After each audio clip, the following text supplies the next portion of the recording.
Australian truck driver charged in crash that killed 4 police officers and left nation reeling. A truck driver in Melbourne, Australia, faced court on Monday after killing 4 police officers in a crash last week that sparked an outpouring of grief and anger across the country. The driver, 47-year-old Mohinder Singh, was charged with 4 counts of culpable driving. Another man, Richard Pusey, has also been charged on multiple indictable offences, including speeding, failure to render assistance, destruction of evidence and drug possession. Last Wednesday, Pusey, 41, was speeding down a Melbourne freeway in a Porsche at 140 km per hour, about 87 miles per hour. He was then pulled over by 2 police officers on the emergency stopping lane and failed a drug test. 2 more officers arrived to help impound the Porsche, according to Victoria State Police. Singh, who was driving a large refrigerated truck, switched from a traffic lane into the stopping lane, crashing into the police vehicle and the Porsche at 100 kph, about 62 miles per hour. The 4 officers died on the scene, and Singh suffered a medical episode, but Pusey was not injured, police said. At a hearing on Friday, Singh's lawyer Stephen Picca said his client remained distressed and saddened at the tragic consequences of his acts. Police detectives told the court that after the crash, Pusey retrieved 2 phones from the Porsche and filmed the scene, according to CNN affiliate 9 News. He then fled the scene and went home, only turning himself in the next day, police said. When he handed his phone over, it had been wiped.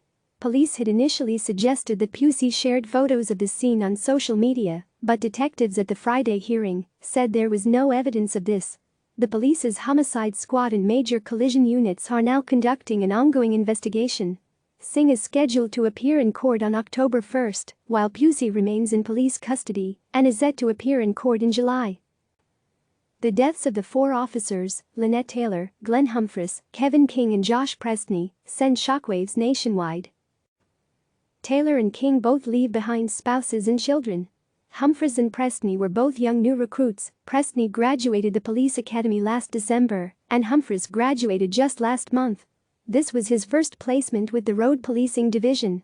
"This is just an awful tragedy," said Prime Minister Scott Morrison at a press conference last Thursday, thanking police officers nationwide. "We are deeply grateful for your service, deeply grateful for your sacrifice, and to those families who are knowing nothing other than terrible grief today, we stand with you as much as we possibly can."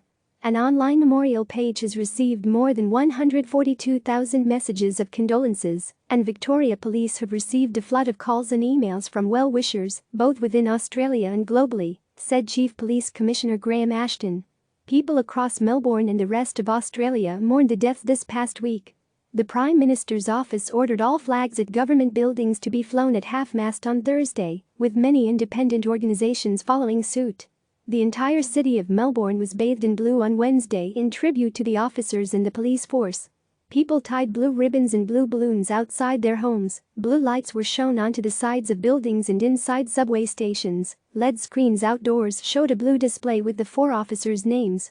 Footage shot from a plane flying over Melbourne showed the city glowing blue from all the lights. "We stand side by side in our daily response to the Victorian community. And today we stand side by side as we reflect and grieve," said Ashton in a statement. "The outpouring of community support to date has been truly remarkable and touching, and on behalf of Victoria Police, I thank you for this." Click subscribe to receive the latest news.